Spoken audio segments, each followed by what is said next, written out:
Good afternoon to everybody. I want to introduce Aitor Acilu, my guest. He is an architect. Hello, Aitor. Hi, Laura. How are you? How are you? I'm fine. It's a bit hot here in Milano, but I'm fine. And you? I'm fine. Well, I'm in north of Spain, and it's not as hot as in the south. Today, really, we have a rainy day, so hopefully looking forward for the weekend to have a better time. Okay, so Aitor is an architect and an associate professor at University of Navarra in Pamplona.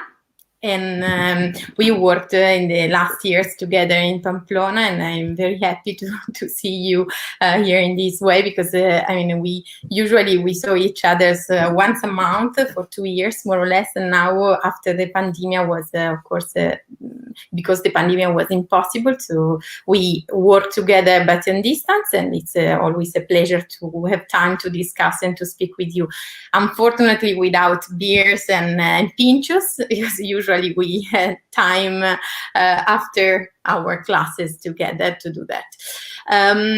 Today I want to start the discussion with you, Aitor, from your sentence, and trying to discuss some keywords that you highlighted in your sentence. The first concept, the first keywords are the final results versus the processes. So I want to ask you if you could suggest examples, ideas, issues about this dichotomy, this opposition between the final results and the importance of the final result versus the focus on the process. Thanks for the question, Laura. Really appreciate your words, and also missing those moments in Pamplona. I'm going to focus on the question. Results and processes. I think something that is on top of the table in the design world at the moment, with the jump we had from one century to the other, where probably in the previous one we were focused on, let's say, products mainly, but also industrial processes. Nowadays we are working more not only with products but with people, starting to work and dig a lot on how can we do it better every time we act in communities. And because we have a changing world that is changing even faster every time we have a contact with it, like with what the one that happened already with the pandemic. A lot of changes happened in a matter of 1 month, 1 week, 1 day. Population was taking decisions or following decisions of the leaders in one morning and changing in the afternoon. So the reactions, the interactions between people require special attention. And in that sense, I think that designing in process terms allows us to predict, or at least to be more dynamic when giving our contribution to society as designers, than if we are focused on a result that can be, let's say, not in the spot for the change that is coming. So, for example, if we are dealing with, let's say, phones is an example of what is the phenomenon that we are living constantly. What was a phone in 50 years' time? It was something that would be at home, and people would call each other from home to home. And now we are carrying the phone in our pocket. It has a lot of stuff that provides us communication with others. It has certain powers to organize people, and also we can deal with it while we are doing other stuff. For example, drinking while we are speaking, and also chatting at the same time is kind of, we are listening something, giving these messages to someone else. So the reality through design is becoming more complex, and in a certain way, the problems or the necessities that we are now finding are not some problems that were in the past. For example, how long does a battery last in a phone nowadays? No, and that creates certain stress in people. No, people are getting worried because maybe I'm not gonna have battery in 3 hours, in 2 hours, so I cannot do my next activity. It has certain impact, and in a certain way, to understand that in a context, to understand that, let's say, understanding the relationships that the human being has with the others, the time in which this action is happening, the previous one, what should you do before this problem is arriving, what happens during and then post, and in what places or contexts are we working with our designs, with other people, with our communities. I think it's relevant at the moment to understand those connections more than to understand a specific result or object. So that's a bit the explanation to the result versus processes.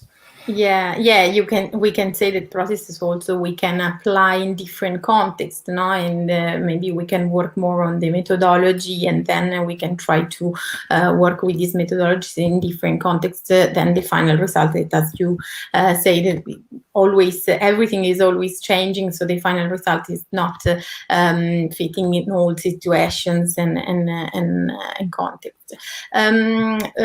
Discussing the processes, I think you used this word, the multidisciplinary processes, and I think it's interesting to know, in your opinion, which are the disciplines that for you are interesting and to mix and to work together to design possible futures, no?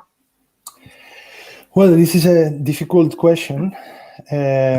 Multidisciplinary, interdisciplinary, all these words that are quite used in our fields, but really to land them to reality, it's harder than what we expect when we are discussing them. No, I think that there is no a clear answer to what are the disciplines that should be joining a multidisciplinary process. But I would like to say that probably, depending the challenge in which we are working, we should choose, or we should help or invite different profiles to join the process. It depends the quality or the matter we are working with. If it's linked to the social, or if it's linked to the private and specific objectives, I think the stakeholders that would take part would be different, bespoke to each case, to each context. Probably, as you have said, methodology can help, well, will help deciding and creating and improving the team of people or the group of people, it depends on the process, that would be taking part in the different stages of the design or the process to change a certain reality and to, let's say, give certain answers to the challenge that has been spotted. I can add maybe that we have, in a certain way, in our education system, we have like two very different worlds, no? Let's say the technical or scientific one, and in the other side we have the creative and cultural one. No? I think both of them are necessary in both organizations or group of people that can be of public interest or private interest, and both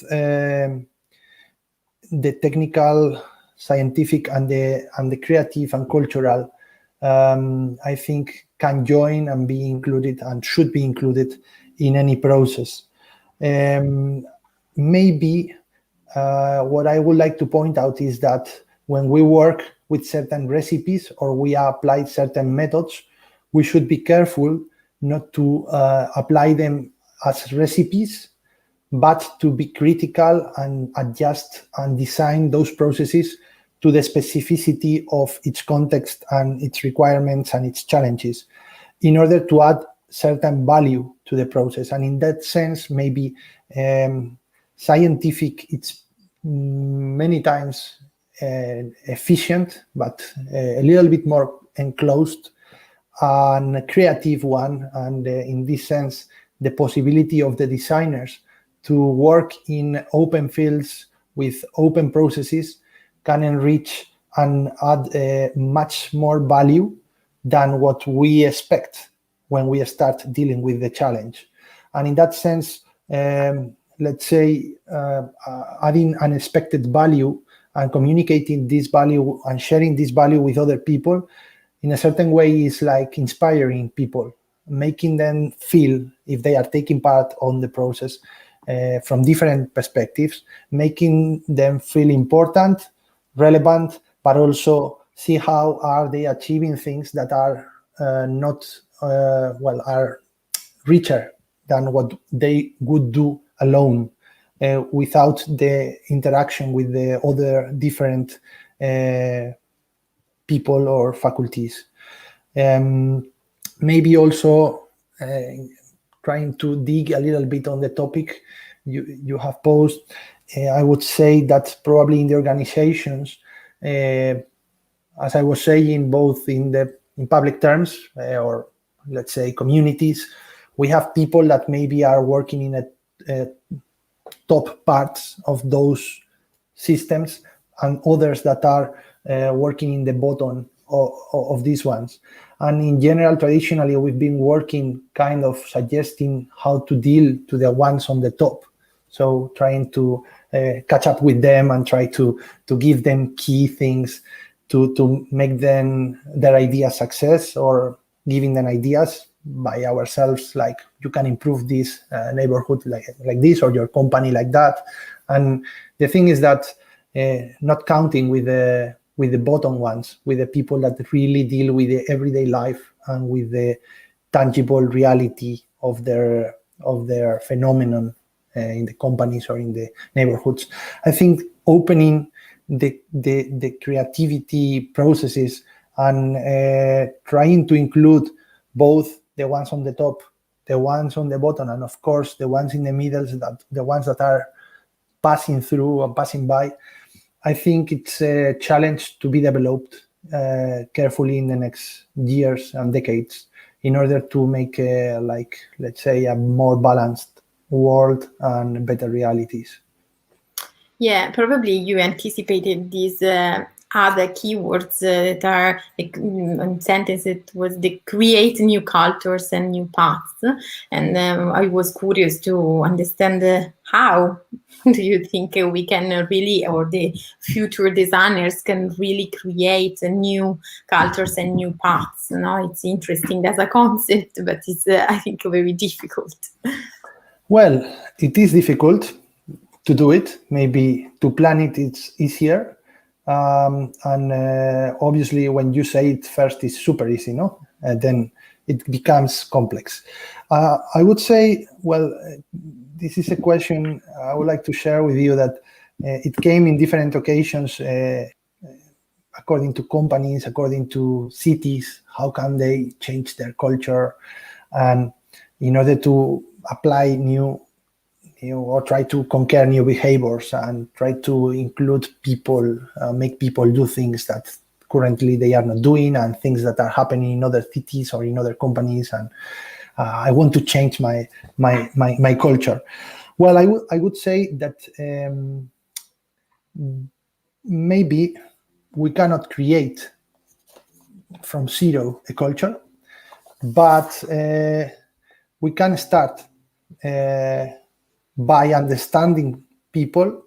Maybe we can start grabbing small things and putting them together in order to create connections that would enrich a new way of understanding the reality they live in any case. How can we do that? Well, I believe that we could do it through a very cheap tool, but very difficult to apply in our everyday life, which is empathy. So through empathy, we could put ourselves in the feet of the others, try to understand them better in any position where we are, because most of the time we are asking the high level people or the top people to be empathic with the lower ones, but the lower one, the ones in the bottom, the ones that are dealing with reality, sometimes they don't also understand how can the ones on the top see themselves in situations of quite high responsibility. So both ways we should be working, and the designers, in a certain way, we can help making this path nicer and carrying, let's say, a framework, creating a framework for these connections to happen. If we look at what culture is, or maybe we can compare it with personality. We have different cultures, and different cultures are like different personalities. Personality is like, a bunch of values, beliefs, assumptions, experiences we have, and habits, for example. And in a certain way, that's what creates one's personality, you know? And I would like to believe that culture is the same, but together. So it's kind of those assumptions, those beliefs, those experiences, and those habits, but the ones that we share with others, and we take care of them. So probably, it's a dynamic element that is the one what we need to deal with. And as I was saying, maybe empathy could help understanding their others' understanding, because it's more complex than to understand ourselves. It's also complex, but maybe to understand the others is, for us, with the time we have and the fast life we live, we cannot stop usually to pay attention to the rest of the people. And maybe that's something that is a challenge for the future. How can we stop a little bit? How can we make a space for everybody to look at the others and try to discover what are we sharing in common, what it's motivating us, what can we work together on, and also explore, obviously, our creative skills that I believe that everybody has. So giving the chance to people to contribute, to build their culture, let's say, imagine in a company, stop and letting them say things, think things, interact, create those rituals that probably can be not very big stuff, doesn't need to be something very expensive. Well, time, it's expensive in companies, or it's expensive for people in everyday life, but to find that gap probably is the key, one of the keys from my humble point of view, to start dealing with the new creation of a culture. And in a certain way, I understand this culture should be something that would change and adjust to the necessities, but also to the understanding of its era, of its time. And maybe I would say that nowadays, when we look at the TV, or we see in other countries, in our country, in our area, in our cities, people that speak of the culture, we were previously saying result and process, instead of speaking of a culture as a process that is in constant change. Most of the time, our politicians, they are fixing it to a very enclosed point of view that probably is their point of view. It's fine, but we are losing the richness of the concept and the possibility of including much more point of views that are dealing with more grays, more than dealing with white and black, which is what happens. I don't know if I have answered your question. Yeah, no. I think now I have a more difficult question, because you mentioned this idea of better world and better life, and my question is how design and design world can really help us as humans, as inhabitants of this world, to change the world and life in a better life and a better world. I know that it's difficult, but maybe this can be, one of the possible future of our design world. Well, I did include the better world thing, not because we can define it, but I did include it because it appeals to hope. And I believe that hope can make people change the world, because at the end, one person with hope can move whatever he or she needs in order to try to solve a challenge. So this idea of better world that is a little bit abstract, I think it's pretty linked to what we do every day. Every time as designers, every time we are answering challenges, new challenges are waiting for us. Every time, as I was saying before, we design a phone, which is a simple example, battery is waiting for us to be solved. But later, if we solve the battery, there will be something else. So it's a constant process in which we are relating with the world.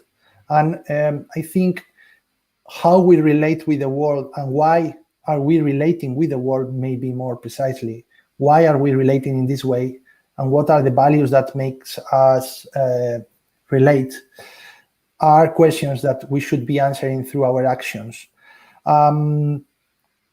Let's say hope, I think, moves the world and makes people in a certain way change their disposition towards the challenge. And when they see maybe not big actions, maybe to do a better world is something very abstract, but to make small things that can change or improve their everyday life aspects, when they see these things, they see that they can be closer to a better world. That obviously it's not going to happen. It can be always better, but that's why I included the concept. Well, in a certain way, we are condemned to improve through our actions, and in our case as designers, we need to be, let's say, I don't know if the word is ethically or responsible with the world that we are going to leave to the next generations, because the impact of our actions that are not always, well, most of the time we cannot measure them or predict them, because we think that something will happen in very positive terms, but there are always bad parts that we cannot anticipate. It's also part of our world, of our work, sorry. So it's kind of the complexity that our activities have. But if we have this simple idea in mind and we don't lose our hope, maybe we can work or direct our actions more like efficiently and more in a more helpful way for the rest of the population. Okay, yeah. Another topic that I want to touch in a way with you, it's this idea to design for everybody and with everybody, that I think is connected with the complexity that you mentioned now. What do you think? I mean, because of course the idea of design with everybody is connected with the human-centered approach, and what do you think for the future? How this approach can change, and which is the meaning for you to design with people, with everybody? Well, I would like to start answering this question with a small story that happened today in the morning. We had this meeting with the ministry that is evaluating every certain years the quality of our work in the university, and we had this. We had to explain them. We usually work, as you know, Laura, with the studio time, but also with the laboratory time. No? The laboratory time is the ones that help us or help the students learning certain tools and certain methods, while the studio time is the one that deals with concepts and how to create and empower people and create ideas and deal with them and do the research, so define the objectives and then ideation. And so we were explaining this, and it's funny because when we were explaining, for example, product design, etc., it's easy to follow. But then they say, okay, but laboratory for service design or for social innovation or for strategic design, what do you print or what do you cut?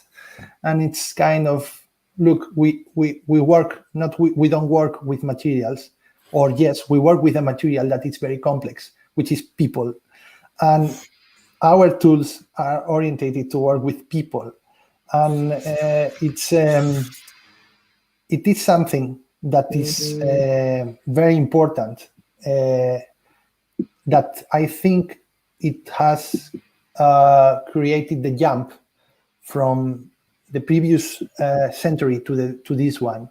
Putting people in the center makes, and speaking about our discussing and working on processes, are, I think, a good way or the coherent way to deal with a complex reality that we already have, but that now it's more present in everybody's life. And in a certain way, when we work with people, we are not working only for people. And in this sense, I would like to point out that there is a barrier that needs to be break when we start working in these terms. You know very well this because you have given us a lot of good comments, orientations while we are collaborating in the different projects. But for the others to in order to share this with the rest of the audience, at the end, it's about compromise. If you are working for someone, your level of depth of interactions with the company is not the same as if you would you would feel that you are the company. This mental disposition of I'm working for someone. If you are working with someone, you are sharing the project, you are part of the team, and you are also part of the solution. And to make people work with you, it's the key aspect, I think, or at least one of the first things to bear in mind when we deal with complex problems, because otherwise we will be alone. And in that sense, if we don't listen to the others and we don't make them be part of the common project we have, and they are only expecting us to be the designers that will give the solution, I think that they will never feel the solution as theirs.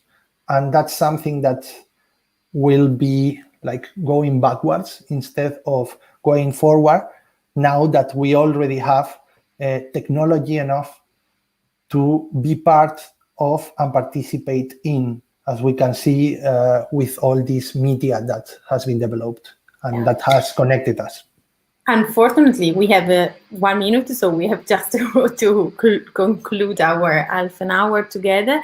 I had a question connected with the more than humans approach, but also all the keywords that you mentioned now, like empathy, hope, taking care. I think these are directions for the future, no? But unfortunately, we have finished our time. I hope we can meet soon to go on this discussion. So thanks so much, Aitor, to be with us. And I think now I can introduce the... Thanks a lot, Laura. Thanks, Aitor. Thank you.